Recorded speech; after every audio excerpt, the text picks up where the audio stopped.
یہ T V میں آپ کو خوش آمدید۔ گوہر فسادن اپنے بھائی ثاقب کو تو اپنے گھر بلا کر اپنی ساس کے سامنے رابی کے خلاف گواہی دلوا دیتی ہے، لیکن وہ یہ نہیں جانتی کہ اگر اس بات کا جہانگیر کو معلوم ہوا تو وہ کیا خاموشی سے ثاقب کی باتوں پہ یقین کر کے رابی کو طلاق دے دے گا۔ جہانگیر جو کہ گوہر کی خصلت کو جانتا ہے کہ وہ کسی کو بھی برباد کرنے کے لیے ہر حد پار کر دیتی ہے، اسی لیے وہ اپنی ماں کو بھی سمجھا سمجھا کے تھک چکا ہے، لیکن اس بڑھیا کی عقل تو گھاس چرنے گئی ہے۔ انہیں سمجھ ہی نہیں آ رہا کہ گوہر وہی ہے جس کے ہاتھوں وہ اور ان کا بیٹا روز ذلیل ہوتے تھے، لیکن پھر بھی وہ گوہر کی ہر بات پہ اندھا دھند یقین کرتی ہیں۔ کاش انہیں سمجھ آ جائے کہ کریلے کو اگر شہد میں بھی ڈبویا جائے تو وہ تب بھی کڑوا ہی رہتا ہے۔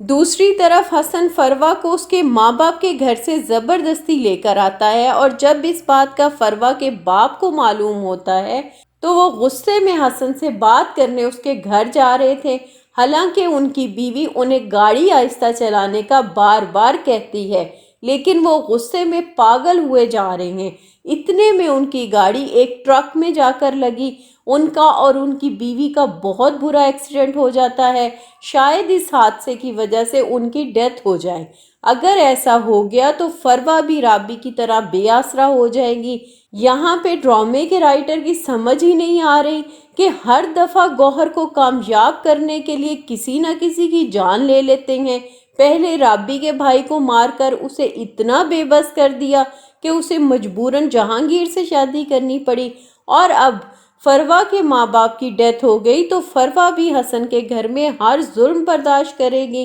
حالانکہ اب تو گوہر کی پکڑ ہونی چاہیے جس کی وجہ سے اتنے لوگوں کی زندگیاں برباد ہو گئیں۔ عمر کے ایکسیڈنٹ کے بعد لگ رہا تھا کہ شاید اپنے بیٹے کی اتنی بری حالت دیکھ کر اسے عقل آ جائے، لیکن گوہر ڈائن کو تو اس وقت بھی کوئی پچھتاوا نہ ہوا کہ اس نے رابی کے ساتھ کتنا برا کیا۔ اس ڈرامے کو دیکھ کر ایسا لگ رہا ہے کہ گوہر کے علاوہ تمام لوگ بیوقوف ہیں اور ساری عقل صرف گوہر کے پاس ہے۔ وہ جو کہتی ہے سب آنکھیں بند کر کے اس کی ہر بات پہ یقین کر لیتے ہیں۔ ثاقب اور حسن دونوں پپیٹ ہیں جو ہر وقت گوہر کے حکم کے منتظر ہیں۔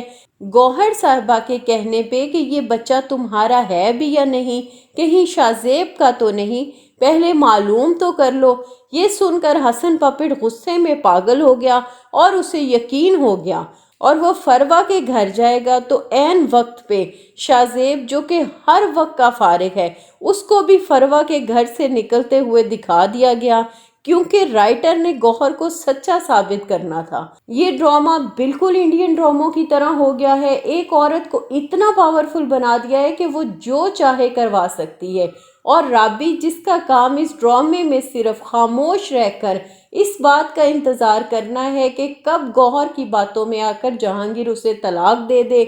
حالانکہ جہانگیر بیچارہ ہر بات پہ رابی کی سائیڈ لیتا ہے، لیکن رابی جس نے ابھی تک نہ تو اپنے فون پہ پاس ورڈ لگایا اور نہ ہی سم بدلی۔